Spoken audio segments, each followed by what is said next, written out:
argument at 1:30. We have another argument at 2:30, so we will take a brief recess after that. I would ask the bailiff if the lawyers are here early for the 2:30 argument and would like to begin before 2:30, if you would let us know. We would appreciate that. Or if they want to wait until 2:30, that's fine also. The case that we have for oral argument now is called, as I understand it, People v. Avila. Some people pronounce it Avila, but it depends on the person, I guess. So as you know, we have 15 minutes for oral argument for each side. We have our traditional lighting system that's color-coded, starts green, turns to amber when there are 5 minutes left, and then red when your time is up. We also have our digital timer, which will let you know how much time is left so you can prepare for your time for rebuttal argument. You should know that we've all read the briefs and we've had a chance to review the record, so you may wish to focus on the legal issues rather than the facts, but how you present the argument is up to you. You should know that there's a toggle switch on the podium that you can use to raise or lower it to suit your convenience. As I believe you know, we're now live streaming the oral argument, so if there's any confidential or private information, you may wish to be careful as to how you refer to it during the oral argument.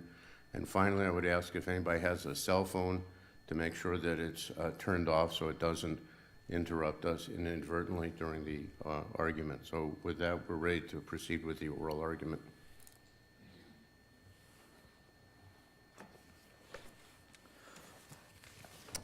Good afternoon. May it please the court. My name is Matthew Fredrickson, registration number 47453, and I represent appellant Mr. Robert Avila. The evidentiary errors in this case, in Mr. Avila's trial, were pervasive.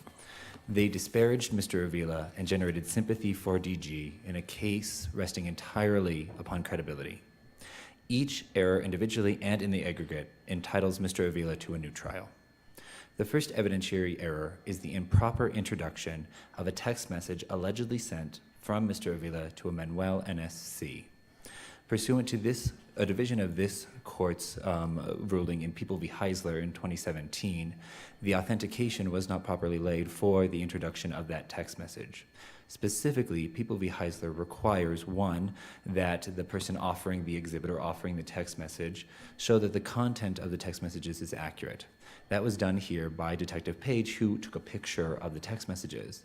However, the second prong of that test requires that there be indicia that the identity of the sender is who the person offering the exhibit purports it to be. Counsel, why doesn't the fact that it came from his cell phone give us that indicia that he was part of that conversation?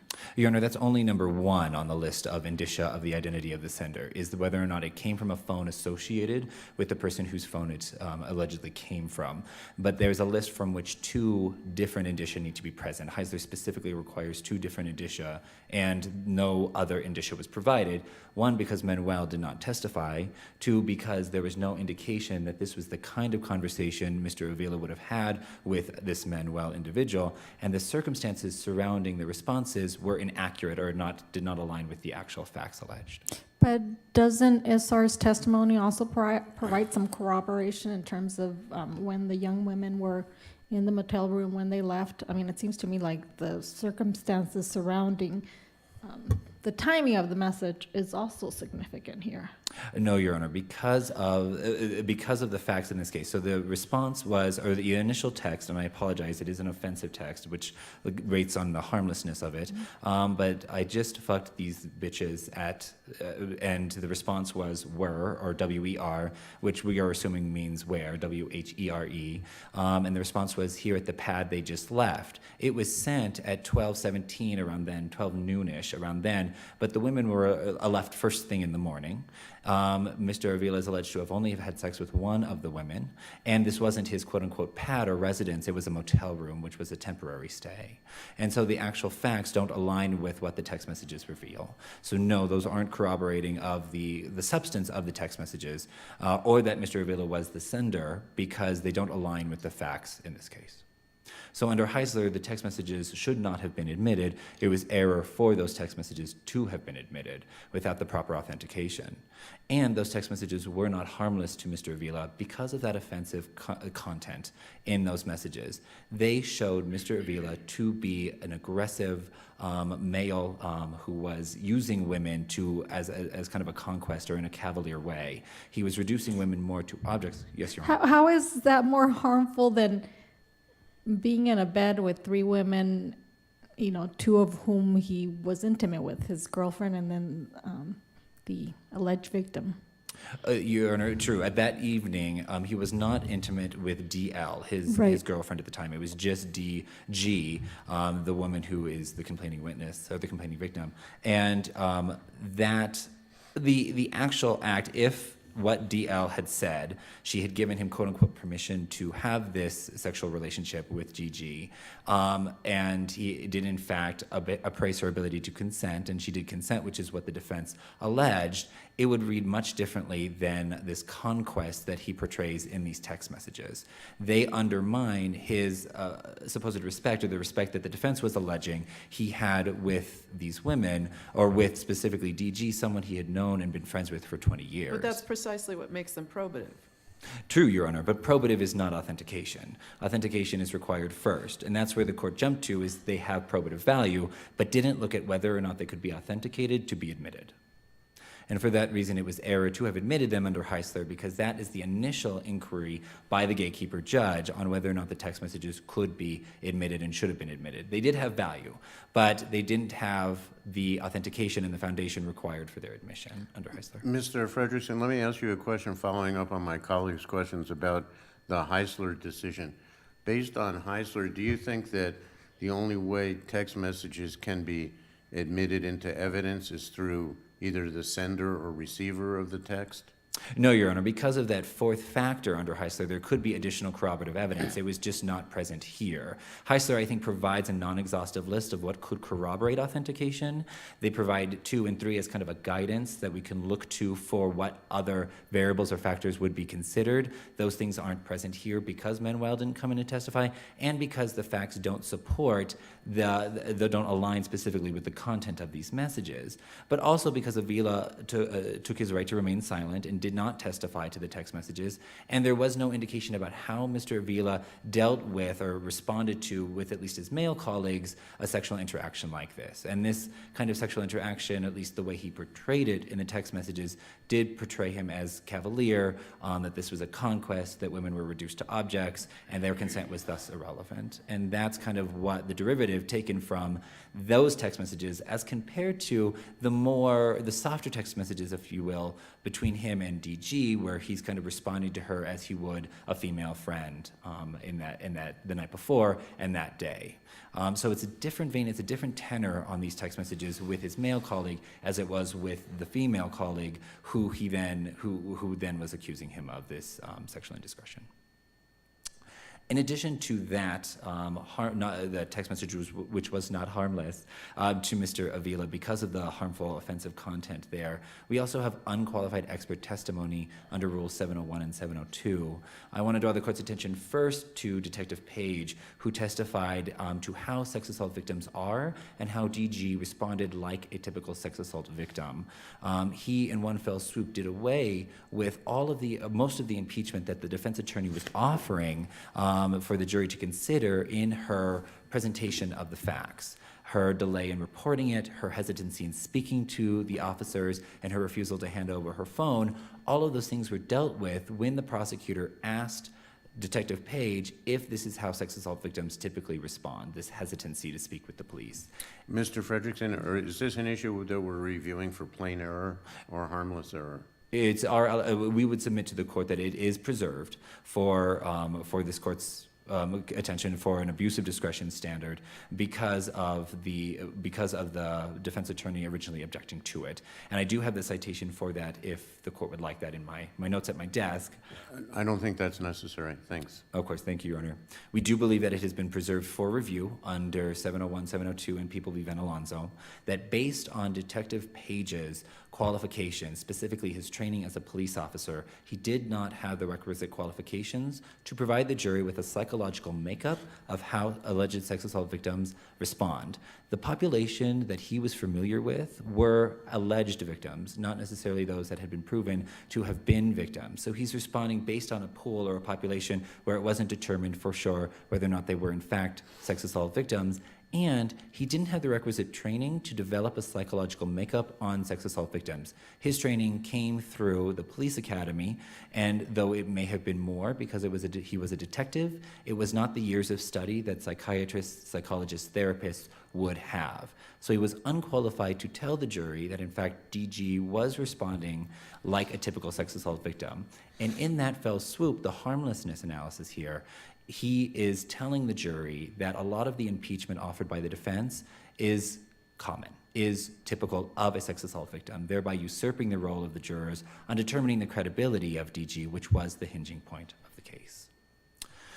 The third piece of evidence that I want to draw the court's attention to is the prior consistent statements, which I know has been kind of a topic of discussion since the Eppins case from the Supreme Court, where when a witness's credibility has been attacked generally, the person offering the witness can offer prior consistent statements to rehabilitate that witness. But the Eppins and then the Clark courts say that the trial court needs to be especially aware of cumulative evidence in those cases. And in this case, it crosses that line where this cumulative evidence is not harmless to Mr. Avila, because what we have here is Officer Bryant, St. Nurse Howard, and Detective Page all offering a prior consistent statement by alleged victim DG, which gave a false sense of consistency to DJ's statement, because the defense attorney could not impeach those statements in the same way she could impeach the statement made by DG, because the statements offered by DG to these three individuals was consistent. What they had in their notes was one consistent story. These witnesses presumably reviewed that testimony in those notes before testifying, and then got up on the witness stand and offered that consistent statement, and thereby gave a false sense of consistency to what DG had said. Because every time they repeated it without the impeachment from a defense attorney, it appeared to be as if DG had offered them a consistent, believable story. And I think that in this case, it crosses the line drawn by Eppins and Clark, saying that the court needs to be especially aware of that cumulative testimony, because to some extent it becomes just a circus of consistent testimony whereby the defense has no recourse when they are just able to offer it again and again and again. And we have three people. One is specifically qualified as an expert, the St. Nurse, and two are the detectives who worked on the case, the first Officer Bryant and then Detective Page, who already had this aura of expertise because of the other evidentiary errors I allege. In addition to those evidentiary errors, I also cite the irrelevant and inflammatory evidence, which wasn't specifically objected to like the other evidentiary issues, but do paint a picture of DG being in a sympathetic position because of how sad she was at being betrayed after 20 years of friendship. And SR, the actual person who woke up during the sexual intercourse, who felt like she had not done enough, that was then capitalized on by the prosecutor during closing argument, repeatedly, to talk about how there's no textbook, no guidance on what a victim or what someone who witnesses a friend dealing with this should do. And so it's capitalizing on that emotion, trying to put the jurors in that position to somehow condone or somehow lessen or dilute the peculiarity with which SR and DG responded to the situation. Yes, Even if that's capitalizing on emotion, isn't it also a closing argument that's tying that statement to the evidence that was presented? Your Honor, I believe that the way that the prosecutor framed it in this case very much framed it as a personal opinion, where he is speaking specifically from a first person or an inclusive pronoun with the jurors and to try to inspire or unfairly inspire emotion within them and offer them an opinion. And with that, with this basket of this intertwining evidentiary issues, we would ask this court to remand for a new trial because Mr. Avila, based on this evidence, was not afforded a fair trial. With that, we'd ask that you reverse and remand, and I reserve the remainder for a rebuttal. Thank you. Thanks, Mr. Fredrickson.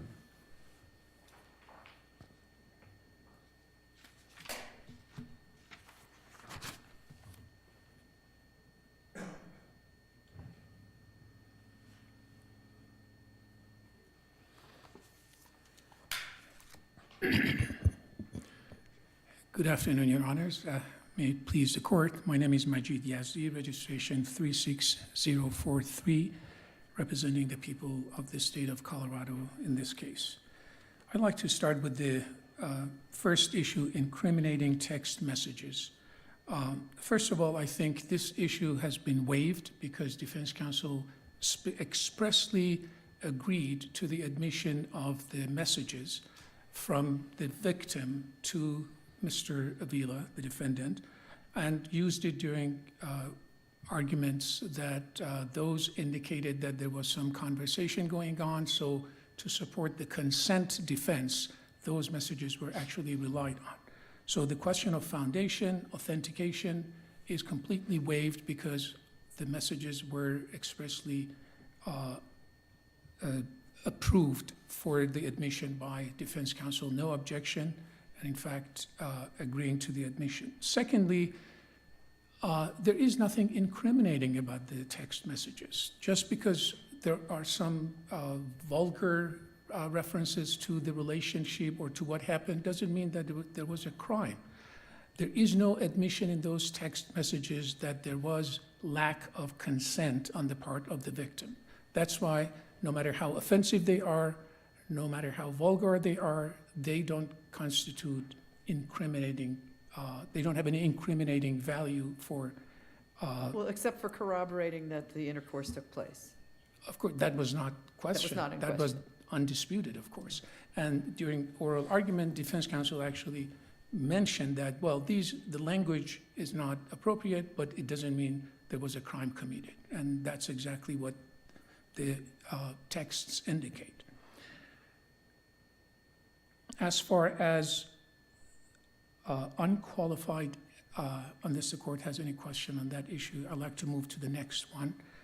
Unqualified expert testimony by the detective who referenced his past experience with sexual assault victims and his investigation.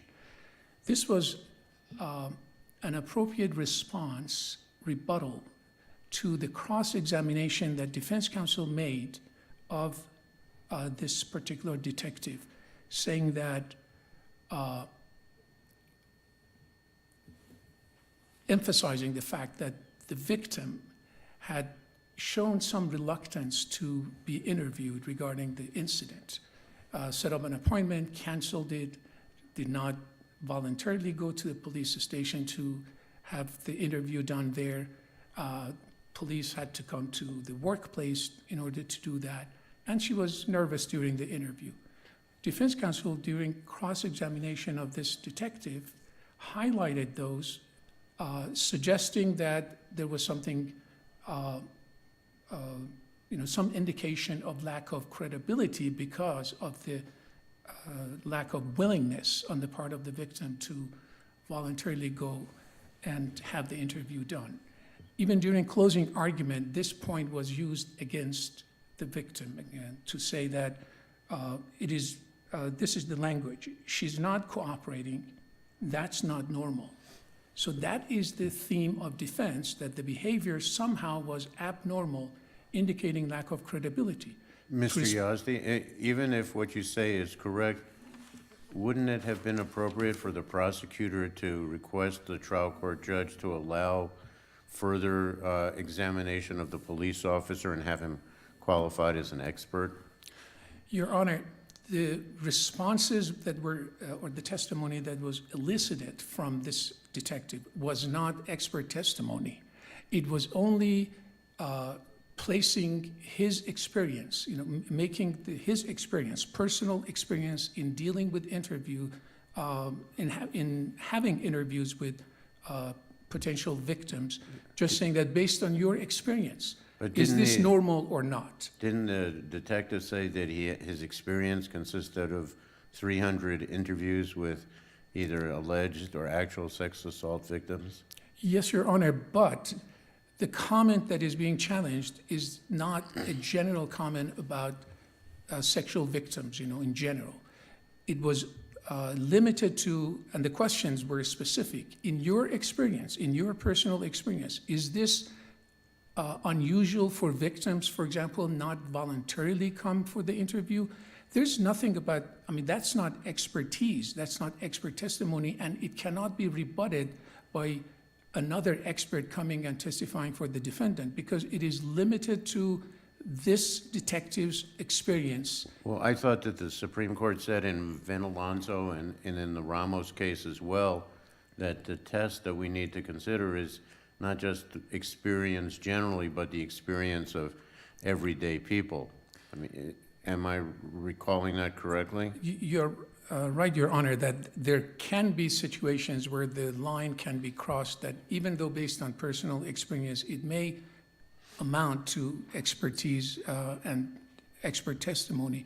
But here, there was, again, first of all, the context is to rebut the suggestion and the implication made by defense counsel that there's something abnormal about this. So it was perfectly within the knowledge and experience of this particular witness to say, well, that is not consistent with my experience.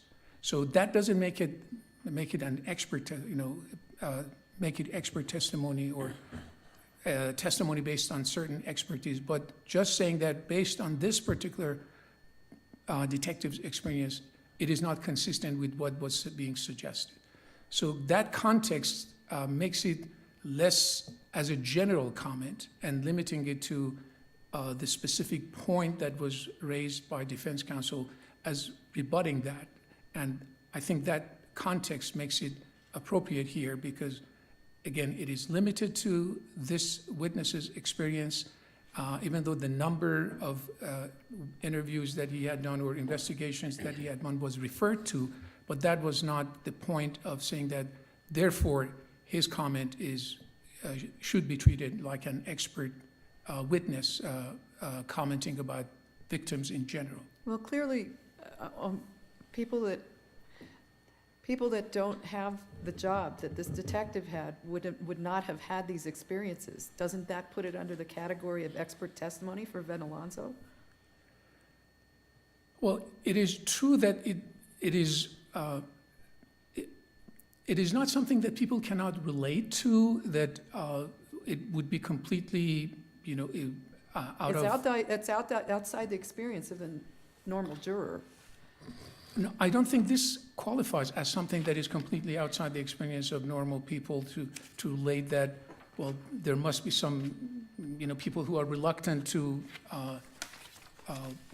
volunteer personal information. I don't think that really rises to the kind of expertise or information that people cannot understand on their own in their, daily experiences. They can simply relate to that. Well, they can understand it, yeah. but they don't have, people that don't have that job haven't had that experience. They may not have the number of experiences that this particular detective has had, but in terms of the substance of the information, which is, it is not unusual for people to be reluctant to, talk about these things. I don't think that is something that people cannot relate to and based on their own experiences, understand that may well happen. So what this testimony added was that it rebutted the suggestion that this is completely abnormal, because why wouldn't you, open up and tell the detective what happened to you? So I think in that context, it is appropriate, and it was limited again to the specific experience that this detective had. On the question of needlessly cumulative evidence, I think the case law is clear that when the victim's character for truthfulness has been attacked, it's a general attack against credibility. It's not a question of credibility in making a particular statement, but it's a general attack. Then to rehabilitate that witness, all the statements can come in, prior consistent statements as well as inconsistent statements. And the fact that some of that is cumulative, it's irrelevant, because cumulative evidence can be admitted under May's case. Just because evidence is cumulative does not make it inadmissible. So yes, it was prior consistent statement. It was admissible because the victim's general character for truthfulness was attacked in this case. And finally, regarding irrelevant or inflammatory evidence, all the statements that have been challenged actually were not inflammatory, were perfectly relevant, and do not definitely rise to the level of plain error. For example, the friend of the victim explained her behavior, saying that what happened, because her behavior was kind of unusual for a friend. So the statement that tried to explain that and say that I regret that, that is exactly relevant to the question of that that her testimony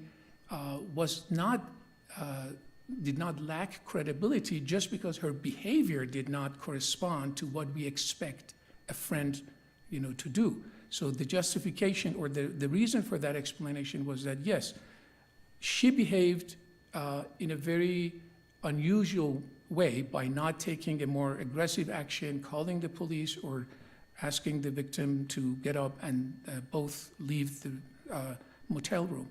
So that was something that was used against her to challenge her credibility. The response to that was that it is something that she regretted, and she acknowledged that it was not her best judgment. The prosecution's closing argument, there are no personal opinions stated there. There was reference to the evidence in support of the prosecution's argument that there was no consent, but it wasn't based on any personal opinion. None of the comments is preceded by saying that, I believe. It's all reference to the evidence, and interpreting messages, for example, is counsel suggests that by referring to the messages and explaining to the jury how they should infer certain information from those messages, somehow it makes it a personal opinion. That is not the case. The prosecution can argue what inferences the jury should make from the evidence, and that is exactly what happened here. Just because there is reference to the way that, or suggestion or argument that the jury should read certain messages this way or infer from that, doesn't mean that there is any personal opinion implied in these statements. And of course, there are places that rhetorical devices are allowed. There's no question that in this particular case, the prosecution crossed the line of appropriate use of rhetorical devices. Unless the court has any questions, I stand on the briefs on the remaining issues and ask the court to affirm defendant's judgment of conviction. Thank you, Mr. Yazdi. Thank you. Mr. Fredrickson, you have about 2.5 minutes left. Thank you, Your Honor. First thing I would like to note is where specifically defense counsel objected to Manuel's text messages. That's October 1st, specifically between pages 273 and 274. That was a specific objection to the Manuel text messages and a specific objection to the Detective Lee's sex assault victim testimony is the next day on October 2nd on pages 126 and 127. Then I want to draw the court's attention to the prosecutor's closing arguments, specifically the end of his opening closing argument, pages 207 through 209, where he says, quote, "One thing that I think becomes clear from these text messages," he then proceeds from 207 through 209 to explain the text messages, so it's all couched in terms of an I think, and that is in the record there on line 9.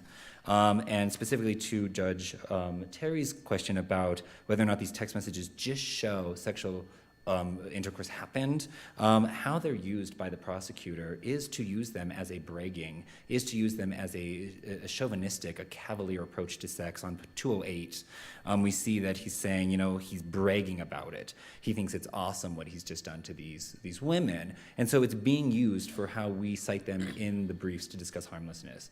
It's not just, I just had intercourse with this woman. No, it's, I fucked these bitches. And that really demoralizes and demeans a woman. and I would imagine a jury would believe that as well. Then continuing on through that closing argument, we see the use of we, specifically in the rebuttal closing. I'm looking at pages 230 through 235, when it says that when you're in that position, it's speaking specifically about how SR responded to watching DG and this intercourse, that we would all respond differently. There's no book out there entitled How to React When Your Best Friend is Getting Raped, and it says when you're in that position and you're in that moment, we all react differently. It's using that royal we to kind of determine or put the jury in a witness's position. So it's using those pronouns to couch it in terms of what these jurors would do, what this prosecutor would do, what this prosecutor thinks. It's using that opinion language, that first-person language, which is the problem here. And it's asking the jury to base it on their emotions and not a reasoned analysis of the evidence. And with that, I would ask that this court remand for a new trial based on all of the issues raised in the appeal. Thank you. Thank you, Mr. Frederickson. Thank you again, Mr. Yazdi. We very much appreciate your arguments this afternoon. They've been very helpful. The case will stand submitted, and a written opinion will issue in due course. As I mentioned earlier, we have another oral argument at 2:30, and the court will be in recess until we come back for that second argument, and the bailiff may so announce.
We have one oral argument scheduled at 2:30, which is Nesbitt v. Scott.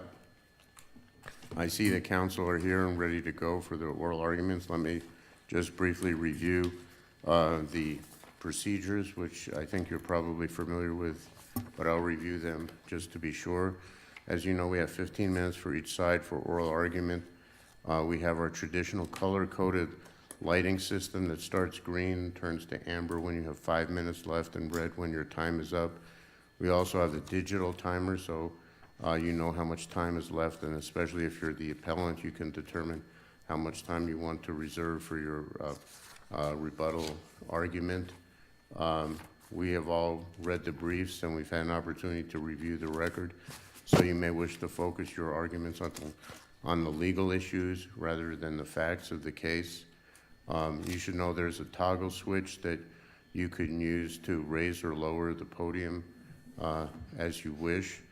And as I believe you know, we're now live streaming the oral arguments, and so if there's any confidential or private information, you may wish to be careful as to how you refer to it. And finally, I would ask you if anybody has a cell phone with you to make sure that it's turned off so it doesn't interrupt us inadvertently during the oral argument. And with that, we're ready to go.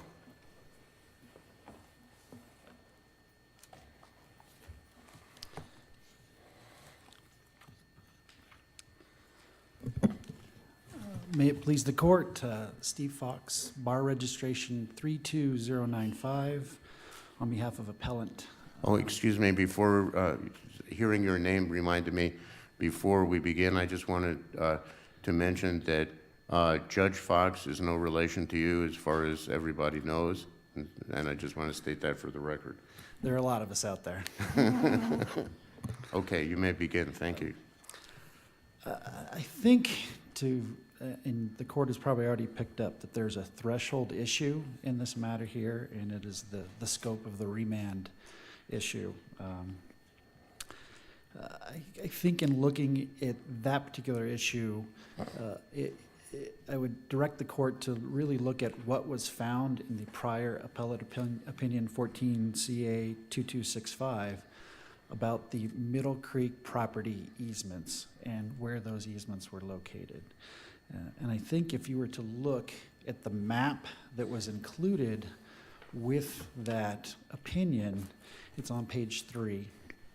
And I believe that is a map that the Court of Appeals created on its own using maps that were submitted during the trial.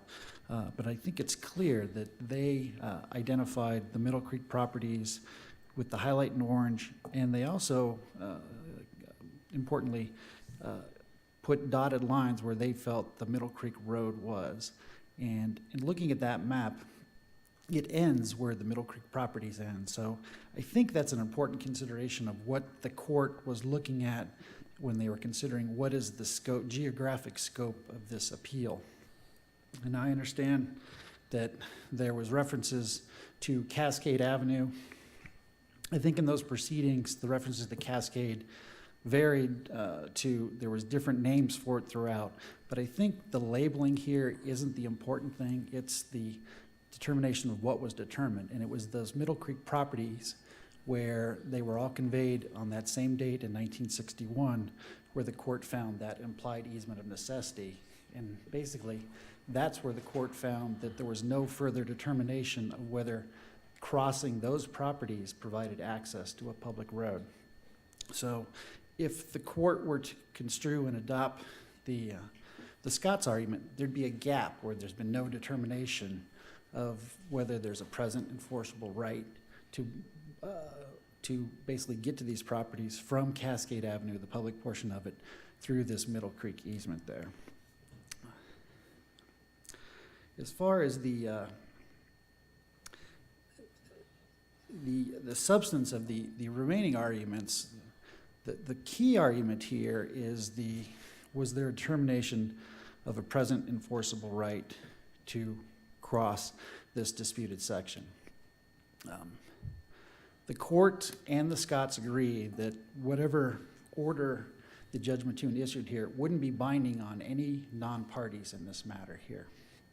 So we have all struggled with looking at this, going, if this order is not binding on those properties, how can it be deemed presently enforceable? Counsel, as I understand the briefing, it essentially suggests that it was error for the trial court not to bring in those additional parties. But it seems to me that whoever most benefits from having those parties in the case should bear that burden. Why shouldn't we so conclude? Because that is their claim. I mean, it's not disputed that the burden had shifted back to the Scotts to prove this.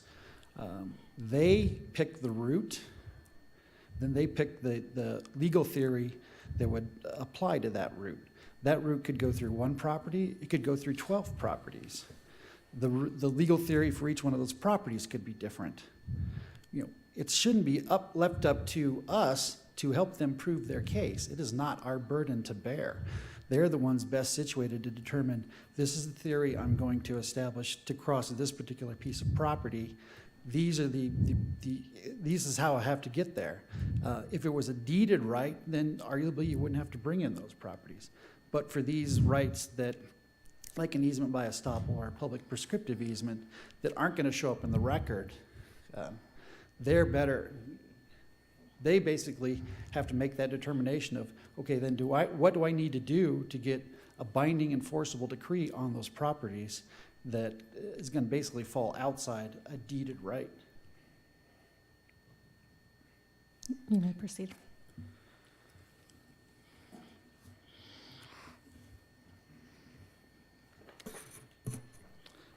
As far as that, then we have this as far as the easement by estoppel, which was the theory they rely upon to cross this disputed area. We think that the trial court has abused its discretion and made incorrect conclusions of law by not properly applying the prior findings of Judge Schwartz in the earlier trespass case. And the specific findings there related to this sugar company parcel. And this would be the parcel identified on Exhibit 89. It's on CF 715 of the record. I think I mistakenly referred to it as CF 713. But it shows that the sugar company parcel was two non-contiguous pieces of property. And in order to get to these Middle Creek properties, you had to cross one or the other of those two segments of the sugar company property. You needed to cross the one on the northwest to get through to the properties in the canyon. You needed to cross the Scotts to get to the properties up on the plateau.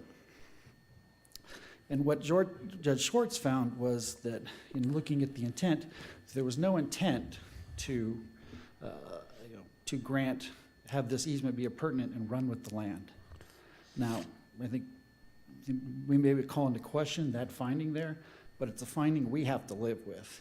And so we're asking the court to apply those findings and that reasoning uniformly. If we couldn't cross the Scott property under that easement to go up on the plateau, then those same findings about intent and not having the ability to use that easement should equally apply going across the sugar company Mr. process. Fox, didn't Judge Mattoon say that even if Judge Schwartz was correct in saying that that was an easement in gross, that following the death of Ms. Townsend, that the easement by estoppel could have been established or was established? She did find that, but she also there was lots of dicta in there about that probably wasn't the intent of the parties when they drafted that. So I think the underlying assumption was that Judge Schwartz's findings on intent were not correct. And because that document didn't accurately reflect to the parties, it thus made it reasonable for the Middle Creek owners to say, I had this right here and build these structures there. So I would agree, yes, that she did try and make that distinction here to try and thread that needle there. But in doing so, I think she basically just abandoned the findings regarding intent. And I think that just points to this broader argument of just when Nesbitt was denied the right to cross the Scott property, it was found that that easement had expired upon her death. And so they were deemed willful trespassers when they attempt to cross the property there to exercise that right. Whereas the Middle Creek property owners, relying upon that same language and easement, are deemed to be mistaken when they relied on it, because it was reasonable to think that that was intended to allow them access there. So it's another example of the findings of the prior proceedings not being applied the same in this future proceeding here, all to the detriment of my client. So, Mr. Fox, let me just ask you a related question. In your briefs, you suggest that the Nesbitt's property is not accessible using the Middle Creek Canyon Road because it's on a, as you mentioned, it's on a plateau. Yeah. Is that correct, or is it accessible in some way? There was a finding that it wasn't unreasonable and practical, and you could build a road up there. The testimony all along has been you don't access the property from the canyon. There's been no testimony that anyone has ever accessed the property up on the plateau from the canyon via a vehicle. The current president of AmRest said you don't do it. Mr. Nesbitt said you don't do it. Mr. Blake says no one's done it that way. And I think it's consistent with how that property was created in 1966. When they split it up, they didn't reserve a right to cross, the Caduff owner didn't reserve a right to cross his property and grant that to the Nesbitts to go down in the canyon, because it was just assumed you don't access the property from that. And I think Caduff was just assuming they were going to rely upon the Townsend easement to cross the Scott property and then through the Nesbitt property to get to his property there. So am I correct in inferring from what you're saying that there was also no testimony that you couldn't build such a road from the Middle Creek Canyon No. Road to the There was Nesbitt's? testimony, and there was findings that you could. Oh, okay. Yeah. But like I said, it's just, practically speaking, it won't happen. It's just too expensive, and it really is a canyon. I probably should reserve a couple minutes at the end for rebuttal. Okay. Thank you. Thank you, Mr. Fox.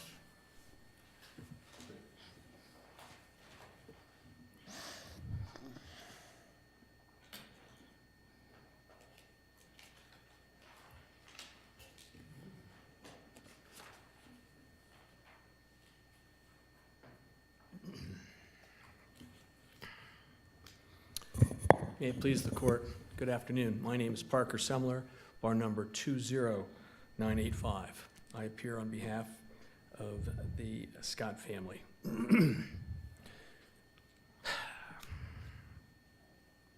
Justices, I think there is an overreaching series of issues that actually limit how much flexibility this panel might have. And that goes to what the law of the case is and what has been preserved and what has not been preserved. With respect to law of the case, the trial court found in the immediate possession hearing that the Middle Creek properties go all the way to the gated bridge. More explicitly, the court said in its immediate possession hearing, a private road known as Middle Creek Road runs through the Middle Creek Canyon, through the Middle Creek properties from Donna Blake's property, which is the far west. That's the far west are my words. On the far west, oh, it's also the court's word, sorry, to a gated entrance on the eastern boundary where Middle Creek Road meets Cascade, a public gravel road. So the gap that Mr. Fox speaks of has actually been addressed by the court's finding in what we call the trial of Nesbitt to the immediate possession, and this finding was not appealed. And it is law of the case. And therefore, there is an easement that goes from the very end of the Box Canyon all the way to the bridge. And the court goes on to find that Nesbitt's common law way of necessity across the Middle Creek properties is presently enforceable and has been since 1966. This common way of necessity includes the right to use Middle Creek Road, presumably to its end at the gated bridge. This finding was not appealed and is law of the case. So there aren't as many moving parts on this remand as the Nesbits would like. There's really two pieces of land that they make reference to that have been preserved. One is what goes from the end of the Box Canyon that I've just addressed to the bridge, and then there is from the bridge out to Beulah, essentially, Cascade Road, and there's a spur called Burns. But I'm not so sure Burns is in play either, but I'm prepared to address it, because the court also found that Cascade Road meets Middle Creek Road at the gated bridge. So instead of all these little segments, we've already got findings, and these findings have not been appealed. And I'll tell you why, in order for the logic to kick in. Nesbitt completely adopted these findings by stating that the trial court's October 14th, 2014 order, which was the finding of fact and conclusion of law, assumes that the easement by necessity through Middle Creek properties is an acceptable route of access. And this is where they draw the exception, without any meaningful analysis of the nature of Cascade Road. There are about 4 places in the briefing in Nesbitt 2 that is completely consistent with that. On pages 32 to 33, the brief says, even if the Scotts conclusively establish an implied easement of necessity across Middle Creek, the Nesbitt property still remains landlocked until there's a formal finding regarding the disputed section of Cascade Avenue. That's the only thing that they asked about in the previous appeal.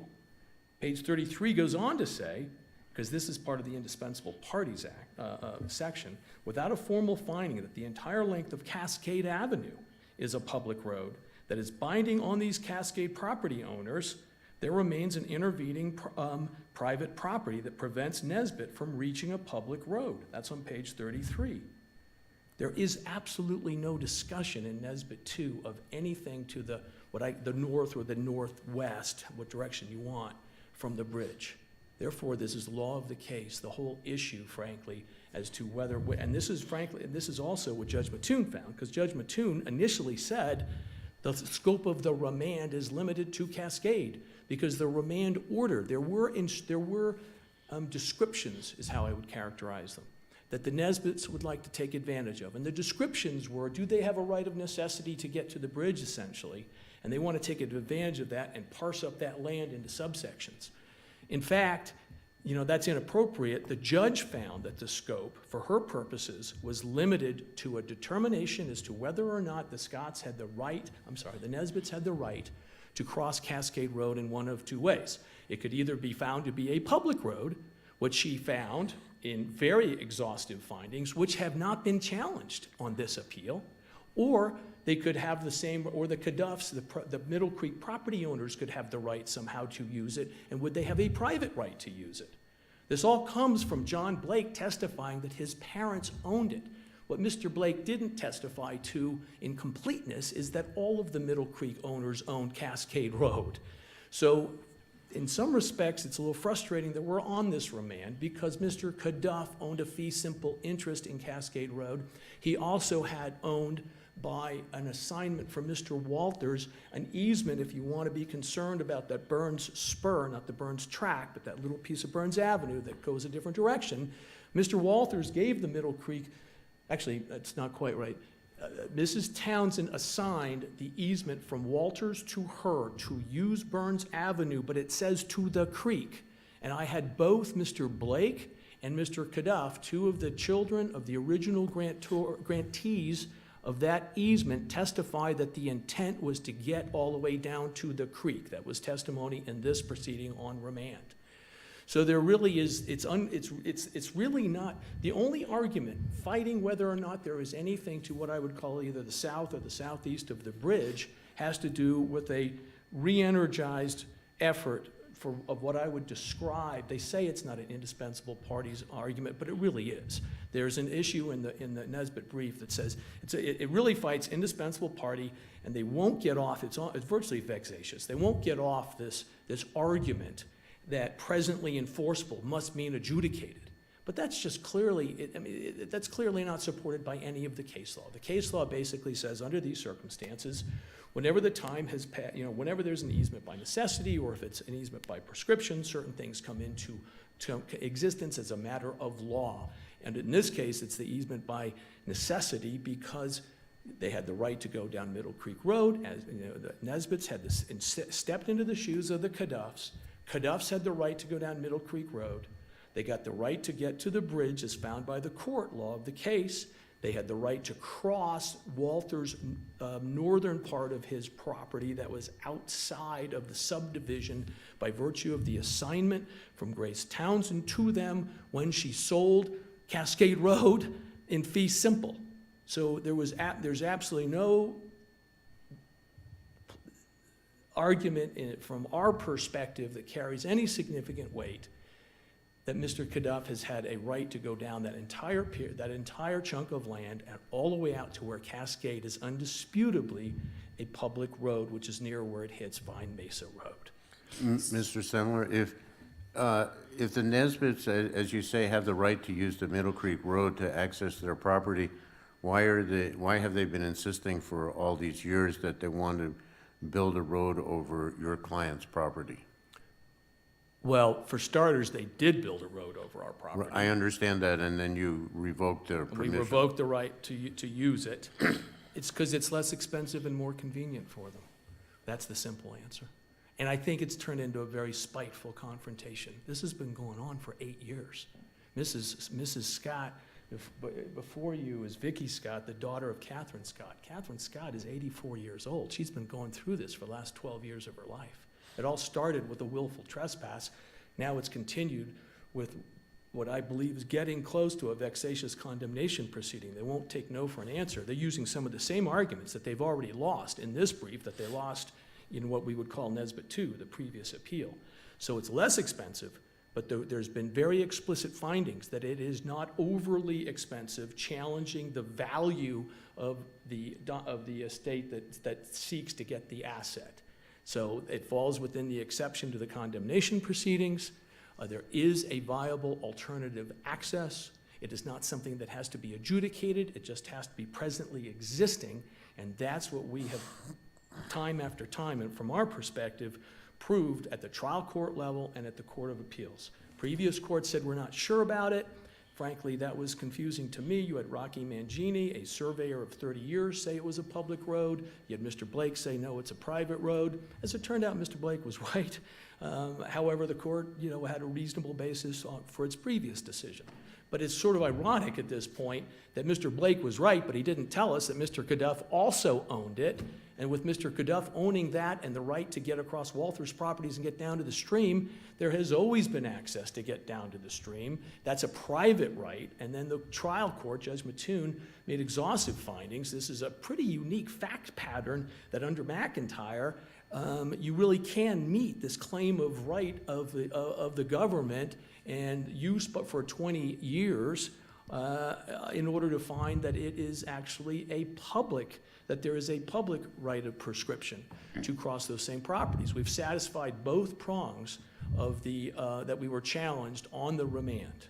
Counsel, in addition to the Caduffs, is it fair to say that the record substantiates that the other owners along Middle Creek also have access to the road from, I guess, where it starts in the canyon all the way to the Sure. to the highway? Well, and what was interesting, the short answer is yes, and the way I can support it by purposes of being in the record is, once again, Mr. Blake and Mr. Caduff, two of the offspring of the original individuals that purchased the land in 1961, who were both little children but testified at length about occurrences of the building of the Bueller Waterworks and the building of the bridges and the building of the road. They both acknowledged that nobody had ever given them any problem to get off this land. And if you want to get into, for instance, and again, I don't know if the court wants to entertain this or not, but I want to address it for a couple of minutes in the event that it does. Judge Mattoon had a series of reasonable inferences to be able to say that the American Sugar Company, in fact, did grant permission in order to support the easement by estoppel argument. I think they were clear, but I don't know if they were completely clear in our briefing, so I just want to go back over them. One of which was that Mr. Caduff testified that the successors in interest, Betty Shoulders and several others who owned land between Middle Creek and the bridge, the American Sugar Company parcel that fits right in there, they were members of AmRest. He testified to that.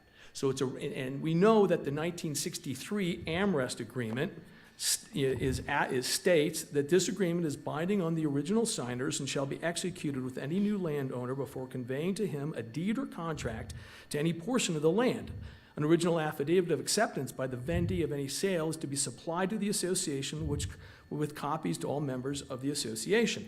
So if Betty and Company were successors, I think it's a reasonable inference that its predecessor, American Sugar Company, was a member. And if it's a member and the purpose is to build and to maintain the roads, it stands to reason that supports the permissive element necessary for an easement by estoppel. Obviously, the roads were built, the bridges were built, houses were built, so there was reasonable reliance, and it would be hugely unjust if people can't get through to their land, therefore meeting all of the easement by estoppel requirements. So that's Counsel, so it seems to me that the AmRest agreement, again, contemplated that whoever was selling property would make sure that the purchaser of the property knew about and, knew that they were subject to it. So what is the legal effect, if any, of somebody either neglecting, failing, or just, forgetting to cross those I's and, dot those I's and cross those T's? Sure. I think there could be two issues here. One of which is, as a matter of law, court and equity can find that they were a member, because here we are in equity. We're trying to do what's right for everybody, first of all. And second of all, you would think that the organization would attempt to put them on notice and get them to join, because they're also dependent on the modest fees. So the whole idea is everybody that's going to participate should be contributing. So, Mr. Semler, let me just ask you in that regard.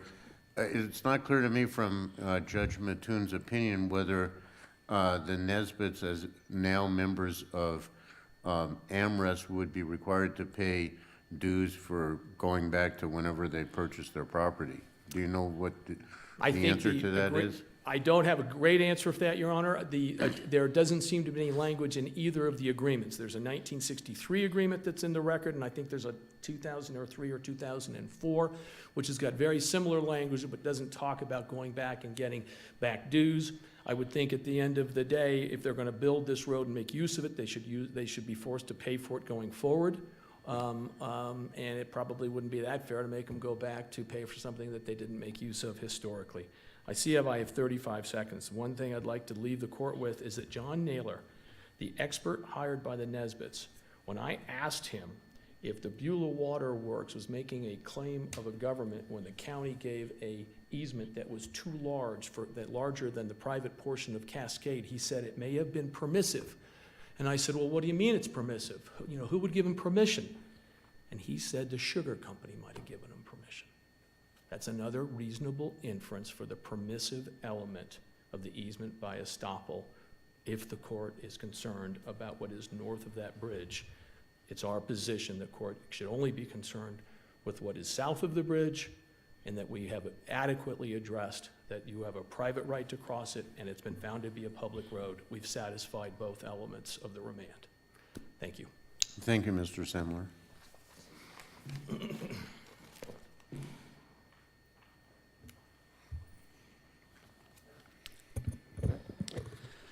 In regards to Mr. Semler's argument about did we appeal the name of the road, and we did not. But I think it's clear from the findings that we did, in our motion for consideration, raise the issue and appealed the issue of does the implied easement connect us to a public road? So, and that did not have a label on it. And if you look at the court's findings, they, as Mr. Semler characterizes in a brief, they misparaphrase the trial court's findings there. But I think it's key to the understanding of what the appellate court was assuming when it made its decision, when it basically assumed that the Middle Creek Road ended where the Middle Creek properties ended, and thus basically said there was no determination of, that road from that particular point to the undisputed Cascade. Now, I think that finding by itself should have been enough for the appellate court to say, well, you didn't meet your burden of proof in establishing that it does connect, and it could have been a basis for the appellate court to basically find that they failed to meet their burden of proof. As far as the inferences go, I think what's clear from the testimony is that ACS, American Crystal Sugar Company, there was no testimony for any representatives or agents. There was no documents from American Crystal Sugar Company that were admitted. Basically, the finding was, since they didn't object, that was inferred to be, assumed to be permission for all of these activities to go on. I think the more likely inference to be drawn from all of this is that they were an absentee landowner that, at least in 1985, was based in Minnesota, that had no interest or presence in this particular property and didn't know what was going on. And so by these landowners building on there, they basically were trespassers. And what the court has done is basically saying, if you do this for 3 years, instead of the adverse possession requirement of 18 years, they basically just shortened the adverse possession requirements for these particular landowners. I don't dispute that these landowners probably have perfected a right to use Middle Creek property there, but it's not any of these deeded rights here. It's probably based on adverse possession that they've established in building these roads in 1961 without permission, and then using them as their own for 18 years till 1980, as John Blake testified, that basically said, that there was their interest was questionable, and there was a celebration in 80 that basically said, we've now perfected these rights there. So I think justice would not result because they do have rights here, but it's not these deeded rights, and it's not this easement by estoppel. But that particular right wouldn't apply to the Nesbits because it's undisputed. They never exercised any of those rights. They never contributed to the building of these roads here. They never used them to access their property there. But So they wouldn't purchased be- from somebody that would have possessed those rights. What's that? But they purchased from somebody that would have possessed those rights. Yeah, but that tacking, Mr. Kaduff probably perfected them, but we separated our interest in 1966. So that was well before the 18-year adverse possession period would have It seems to me that applied. the trial court effectively said Mr. Nesbitt has to look first to whatever rights Kaduff would have had before you look to third parties. Why is that unreasonable? I would agree with that on deeded rights, and we're not disputing that. So if Kaduff had a deeded right, then we would have had it that was in place there. He didn't have the right to cross in 1966 because it was adverse possession. That wasn't perfected until 1980. We had already, we had owned the property for 14 years since then, and you can't tack on his adverse use and ascribe that to us when we didn't do it. So those would be individual rights ascribed to those individual unit owners. As far as the AmRest, a key finding that I would point the court to is the definition of in the area.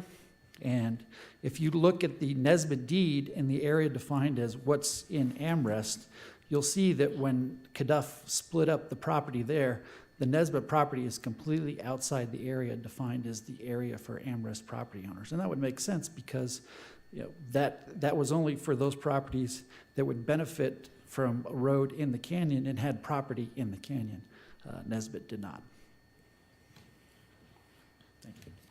Thank you, Mr. Fox. Thank you again, Mr. Semler. We very much appreciate your arguments this afternoon in this case. The case will stand submitted and a written opinion will issue in due course. That concludes the oral arguments this afternoon for Division 1 of the Court of Appeals. The court will be in recess and the bailiff may so announce.